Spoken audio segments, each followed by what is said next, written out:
Welcome, Internet. Today we're going to be talking about the idea of infantile psychosis.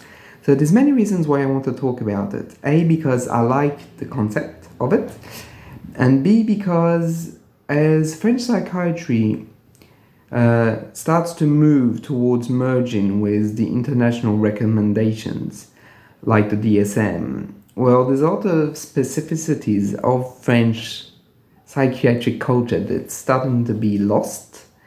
And I find it important to talk about these things because even if you haven't worked in France, these ideas still are very interesting, and infantile psychosis is one of them. It's not without controversy, of course, but I find it very interesting. So what is infantile psychosis? Well, fundamentally, at its core, it's the idea that psychotic elements are there from birth within the individual. That it isn't like, for example, let's say schizophrenia, in which it's a longer process in which the person builds a reality principle, builds knowledge, builds a psychic stability, even though it's only on the surface, to one day break and trigger a psychotic episode, and then there's a full set of symptoms like delusions, hallucinations, phazed, paranoia, and so on and so forth. Here in infantile psychosis, it's much more visible and from a very early age, because fundamentally the child is going to be unable in infantile psychosis to build a reality principle. In a way, the pleasure principle, a la Freud, meaning the fundamental want to fulfill one's needs, is going to be central, is going to be the most important part of all aspects, meaning the child is not going to be really able to gratify other people except to get his needs. He's not going to be able to delay gratification or to be able to care about others in adapted way. They're not going to be able to develop the tools or the personas that are necessary in day-to-day life or in the adaptation towards society. So fundamentally, those children are going to have many problems in terms of learning, because if you can't delay gratification, if the pleasure principle is central, well, learning does ask you to delay gratification and to put on the side the pleasure principle, because there's pleasure in learning, but there's also a lot of effort, and that effort often contradicts with the pleasure principle. So here they're going to start with a lot of a handicap in the building of knowledge. And often what happens is that to circumvent the rules of life, because there's always rules, even for them, what they do is they delve into what Ogden would call magical thinking, and Freud also. But in Ogden, it's the idea that fundamentally they're self-centered and they transform reality to make it bend to their will. And that's pretty much what they do within their internal life. However, it's not a fantasy. They're not keeping it to themselves. It's not like, oh, I'd like to have a pizza. The magical thinking of people who have infantile psychosis is much closer to, I'm gonna have pizza. I'm gonna have pizza right now. And when you're like, explaining to them, no, this is not the time. They might get very angry, very frustrated, very quickly over something that seems very trivial in a way. And also, they might also go even deeper in the magical thinking, as they might say, no, it's okay. When I'm gonna go back in my room, there'll be 12 pizzas waiting for me. And when you try and talk to them about it, there is no negotiation. It's profoundly delusional in essence. And that delusional aspect of infantile psychosis is what is at the core of it. The core being that they are not able to build a reality principle, and the pleasure principle is massive. And you might say, yes, but all children are in the pleasure principle at first. Absolutely. But what creates the difference is that the normal child, or let's say the child that doesn't have infantile psychosis, moves on, whereas the one that is in infantile psychosis remains in that and continues to dwell and does not move on, does not really build one. So that means that fundamentally there's a gap that's already very much there. There's also, and I have to admit, I have never seen infantile psychosis without another diagnosis, the one of intellectual disability. Often both come together. I have, as I said, I have never seen them separate. I have seen them separately, but when you have infantile psychosis, I've never seen it without intellectual disability. So here there's a very interesting idea that we can ask of, like, to what extent does the intellectual disability play a role within the inability to build a reality principle? And that's a very, very important point, that fundamentally there are already learning disabilities from the get-go in infantile psychosis. But what you have to understand, and what is very interesting with this idea, is that you don't become it never becomes an adult psychosis. It always remains an infantile psychosis, meaning you have people in their 70s and have that diagnosis written in the file. And that's very interesting because the mechanisms that I talked about have not changed.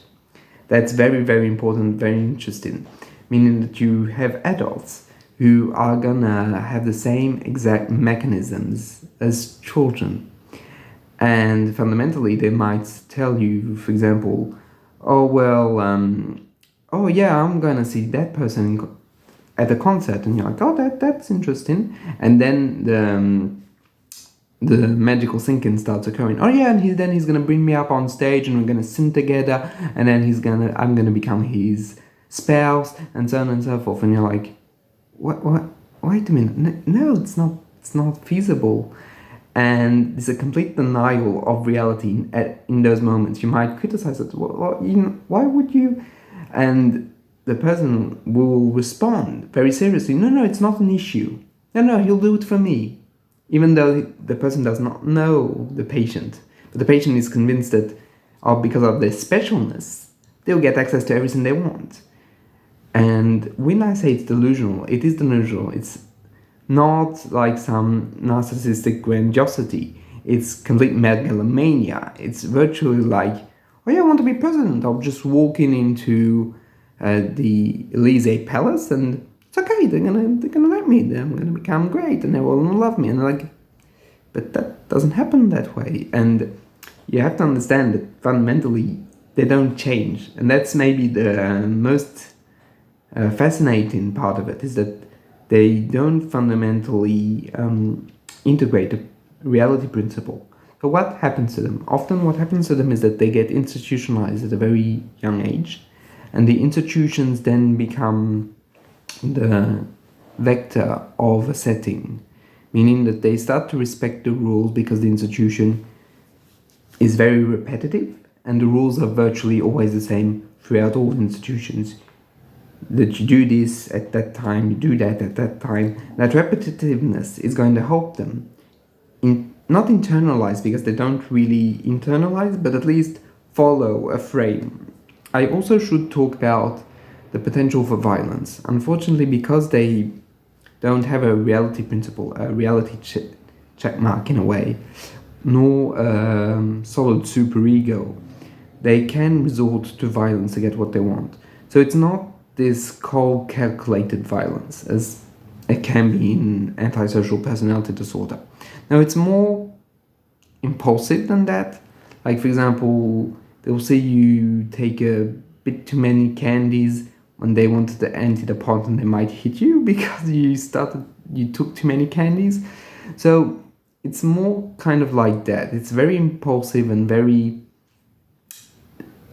just like in the moment. It's not premeditated, and they don't really care about the consequences because they fail to understand or to acknowledge that there will be consequences to their actions.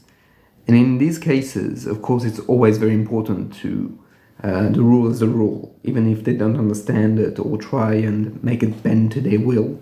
The rule has to stay the rule, because that's what's reassuring to them, but also to others.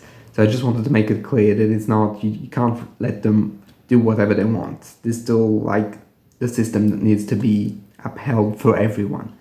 So fundamentally, in those moments, you can have a lot of interesting interactions.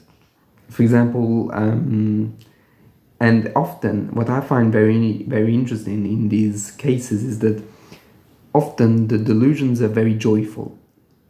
On the contrary to schizophrenia, in which delusions can be very anxiety full, very terrifying, even I would say.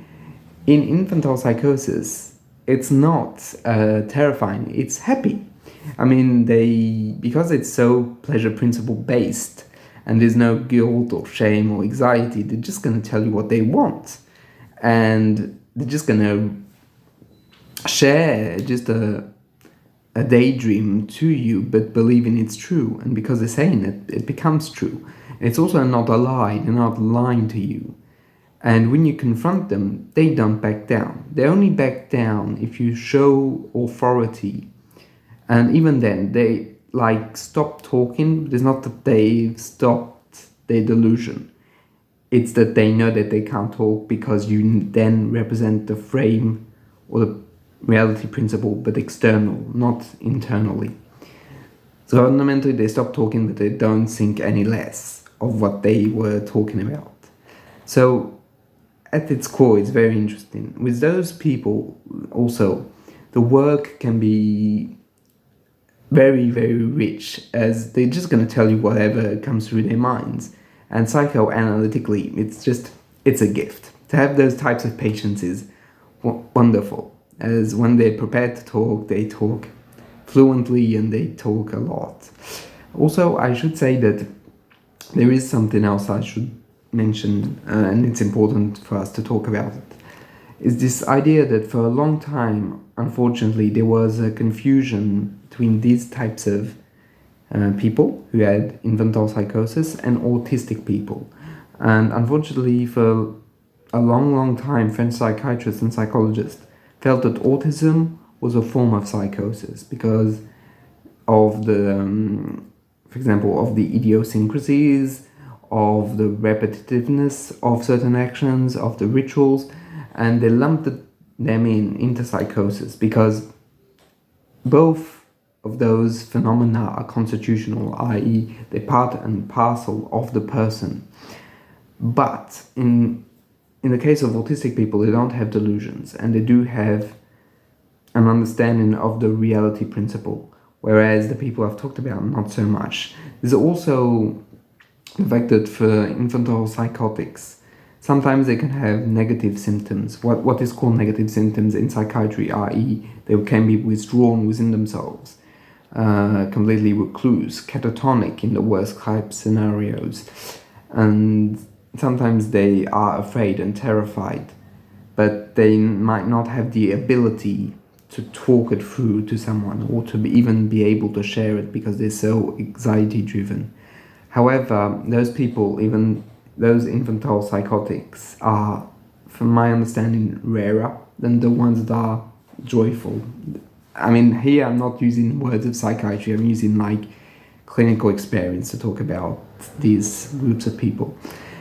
And coming back to autism, so autism was lumped into that for the longest of times in France, but, and this is a big but, both were very different. And unfortunately nowadays everyone thinks that infantile psychosis only means autism, but it does not. It means what I've just tried to explain. Something that's psychosis from the get-go, primal psychosis, and it doesn't stop for childhood. It keeps on for the rest of the life of the individual. Also, I should just quickly talk about the phase in infantile psychosis because they can be very vivid, but they don't last too long. They're not the person is not going to dread but they're going to be afraid of certain sins. And often they have fantasies of all-powerful adults, or at least professionals, that there is magic. There's a lot of fear that could be called early fears of magic, fears of stuff like that, which they might share if they trust the professional, or they might not, thinking that the professional might cast a spell, and so on and so forth. And in those moments, there's a paranoid belief, but it doesn't last too long. Often, a couple of hours, and then they're over and done with, and they're onto the pleasure principle again. So I just wanted to make it very, very broad, so you understand the whole subtlety of the concept. And I think that talking about it and sharing it will help at least people understand that psychosis is not just happens during adulthood, it also happens sometimes from the get-go of life, which is interesting and not something that you hear too often, at least not here in France, where infantile psychosis is starting to fade away. So basically that's pretty much it. I hope you enjoyed this video, and if you have any comments, anything you'd like to ask, or anything you would like to add, please feel free to do so in the comments. I'll see you in the next one. Bye.